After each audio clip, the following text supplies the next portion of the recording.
The weekly code quiz.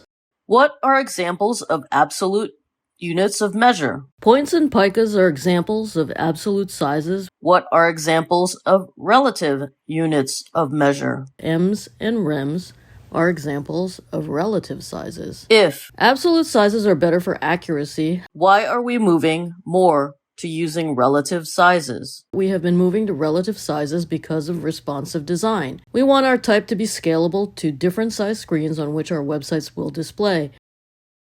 What is another method for creating a scalable design? Another method for developing a scalable design is to use percentages. When using percentages for our typography, 100% is equal to the current font size of the parent element. From our points to pixels presentation, the default font size for our browser is 16 pixels. So 100% is equal to 16 pixels. Since that would represent our body type, we may have headings that are 150% or 24 pixels or 200% or 32 pixels. Let's look at an example.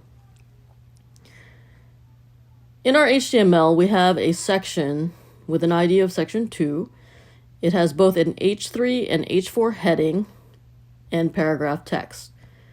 The H3 heading is 200%, the paragraph text is 100%, and the subhead, or H4 heading, is 150%. In our CSS, the HTML and body are set to a font size of 16 pixels. An H3 heading is set to 200%. An H4 heading is set to 150%, and paragraph text is set to a font size of 100%.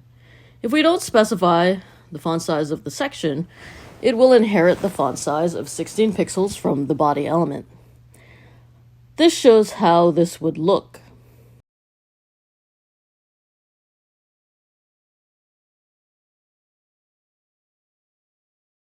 What are percentages relative to? Since percentages act like ems in that they cascade or are relative to the parent element, if we change the section font size to a new value, this affects our results. So let's look at an example. In section 3, we now have an H3 heading that will now be 64 pixels or 200% of the section font size. The paragraph text will be 32 pixels or 100% of the section font size. And the H4 heading, subhead, will be 48 pixels or 150% of the section font size.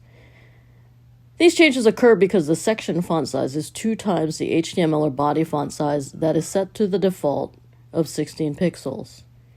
If we look at our CSS, we have added a CSS rule for section where the font size is 200%. By increasing the section font size to 200%, we now have a different result for our paragraph and headings. The paragraph text is now 32 pixels, the section font size is now 32 pixels, and the paragraph text is 100% of that. Similarly, the H3 heading is 64 pixels, which is 200% of the 32 pixels, and the H4 heading is 48 pixels, or 150% of the 32 pixels. Percentages are often used for our container sizes in a responsive layout, since screens can be our mobile phone, a 13 to 15-inch laptop, to desktops that may be 21 inches or larger. We may or may not want our content to span the width of the screen. So for laptop or desktop, we may want to limit our content to a width of 60 to 80%, while on mobile we may want it to go to 80 to 100%. And while elements may sit comfortably side by side on a laptop or desktop, on a mobile, these elements may need to stack vertically instead. In this example, we have limited our container with our content to 80% the full width of the browser.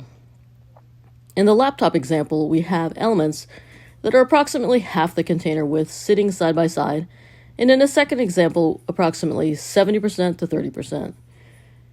When the same information is presented on a smaller screen, such as mobile, our responsive layout allows each element to go full width, and they stack vertically instead. Presented by Designers Learn Code.